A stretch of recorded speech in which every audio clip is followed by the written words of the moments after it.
دنیا میں حسد کے غم سے زیادہ اور کوئی غم نہیں، اور یہ عجیب بے وقوفی والی بات ہے کہ اپنے دشمن کی وجہ سے خود کو تکلیف پہنچائی جائے۔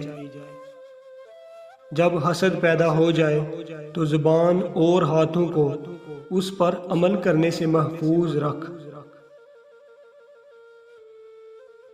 دنیا کے پھندوں سے وہی نجات حاصل کر پاتا ہے جو اس کی آفتوں سے آگاہ ہو اور پرہیز جانتا ہو۔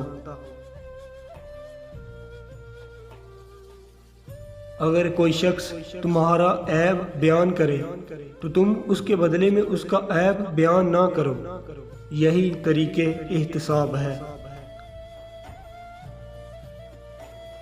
خواہشات کی زیادتی اور دنیاوی محبت تمام گناہوں کی جڑ ہے، اور اس کا ثمر بہت بڑا رنج اور مصیبت ہے۔